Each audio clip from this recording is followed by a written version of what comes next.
بسم الله الرحمن الرحيم نحمده ونصلي على رسوله الكريم. We greet you with Assalamu alaikum wa rahmatullahi wa barakatuh. And our title for this video is Imran Khan and the Future of Pakistan. You know Imran Khan, the former cricketer, the captain of the team, Pakistan cricket team, the fast bowler, the graduate of Oxford University, and the former Prime Minister of Pakistan, and a politician, a Pakistani politician for the last 20 years or more. And he was removed in a coup, engineered from abroad, and a new government has taken over Pakistan, which is a pro-American government. And so Pakistan is once again the American Republic of Pakistan. And I make no apologies for that statement of mine, referring to Pakistan in its present dispensation with the kind of leadership they have in their armed forces, who are openly pro-West, and a government which is now pro-West, installed of course by the United States. And I describe it as the American Republic of Pakistan. But it appears that the majority of the people of Pakistan are supporting Imran Khan. And I want to offer a word of advice and a word of caution, because there are elections coming up in Pakistan next year, and you would want to choose who you support. I don't vote in elections. I don't ever do that. I am talking only about supporting someone.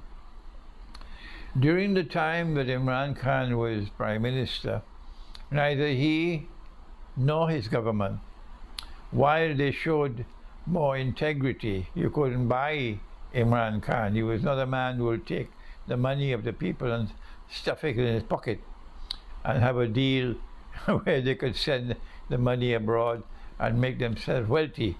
This is what Pakistani politicians have been doing. But Imran Khan had a profile of integrity, and we credit him with that. Also, he was a politician who put Pakistan's interests first, not the interests of the West. And as a consequence of that, he suffered the fate of all those before him who ever attempted to put Pakistan first, and as a consequence were trying to recover Pakistan's freedom and independence, the sovereignty of the country. Of course, sovereignty lies in Allah's hands. So the people of Pakistan always welcome a leader who put Pakistan first. And then they are targeted by the Western world, and they are removed from power. If he still lives until next year and the elections take place, there's every likelihood that he will win the elections and return as Prime Minister. So they have to do everything that they can possibly do, including terrorist acts, to try to prevent him from ever becoming Prime Minister again. That, I think, everybody in Pakistan understands already. But if something happens to him, if he's assassinated, for example, you're going to have civil war in Pakistan. But my profile, Imran Hosein, is that I recognize absolute truth in the Quran. I turn to the Quran for guidance in matters concerning the conduct of state. Neither Imran Khan nor members of his government ever showed any evidence at all that they turned to the Quran to recognize it as absolute truth and to turn to the Quran for guidance in matters pertaining to the conduct of state. So if he returns as Prime Minister, we will expect nothing more than what we already had in the past, which was a failure.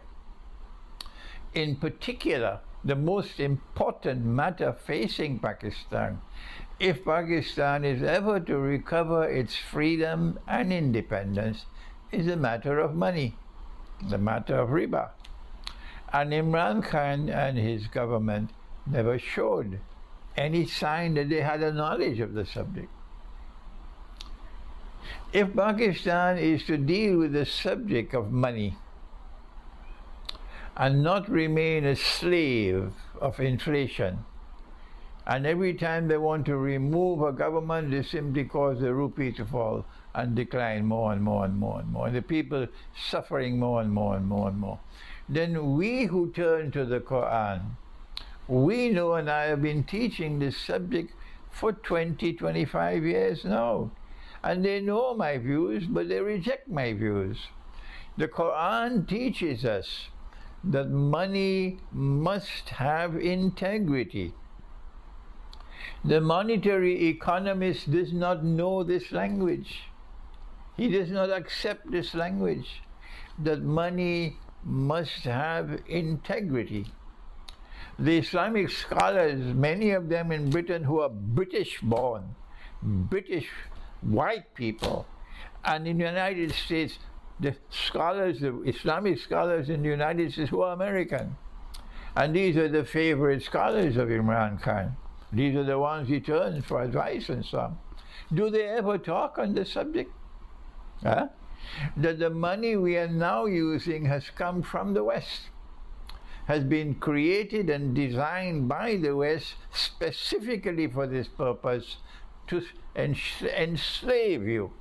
They don't understand it, and they will never accept it because their primary loyalty is to the West. You need Islamic scholars whose loyalty is to the Quran, not to the West. And those whose loyalty is to the Quran would know that Allah has spoken of dinar and dirham in the Quran, and a dinar is not made of paper. It's a gold coin. And a dirham is a silver coin. And this is money with intrinsic value that the monetary economist does not want to hear about. And I was in Pakistan for 5 months last year. And Imran Khan and his government, they knew I was there, but Imran Hosein was not important to them. No. They never made any attempt to contact me. And I will never go knocking on the door of any prime minister or president. Never. And so I spent 5 months in Pakistan. The people benefited, but the government did not. And so I ask of you, I advise you, do not support Imran Khan and his party. Do not give your support to them. Not at all.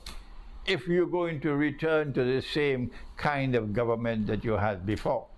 Let them know, tell them to their faces, if you want us to support you, you've got to turn to the Quran for guidance on the subject of money. And if you don't know the subject, if they never taught you the subject in all the universities where you got your PhDs, if all that you have about the Quran is peanuts in your head, then why don't you turn to those who can teach you? Yes? Your favorite scholars can't teach you. I can teach you, because I have been teaching the subject of Islam and the international monetary system for years and years and years. So unless Imran Khan and his party gives a pledge to the people of Pakistan that if we ever return to power, we pledge to make an effort to get dinar and dirham to be recognized as legal tender, meaning you can use it for buying and selling. The rupee will remain in the market, but in addition to the rupee, you will now also have the gold coin and the silver coin. If they ask, where are we going to get these coins from? Tell them that's what the market is for. When there's a demand, there'll be businessmen who will rush to ensure there's a supply. Don't you worry about that. They say, nobody else has done it so far. We say, are you sleeping Or you eating your biryani and going home? Don't you know what Zimbabwe did? Huh? Shame on the world of Islam, shame on this ummah, that not one single Muslim country has done what Zimbabwe has done, to mint gold coins and declare them to be legal. Israel has done it. Several states in the United States has done it. But the ummah of Muhammad alayhi salatu wasalam are scared like rabbits. So don't give him your support at all. Never mind what could happen. It's better to have a bad government that everybody despises than to have a government that you consider to be yours and that they're betraying the truth in the Quran. And so don't give your support to Imran Khan and his government and his party unless and until they give a pledge that they will give a roadmap to bring dinar and dirham in the market as legal tender. And when that dinar and dirham comes into the market as legal tender, that will solve the problem of inflation, which is Dajjal's most dangerous weapon. Thank you. Wassalamu alaikum wa rahmatullahi wa barakatuh.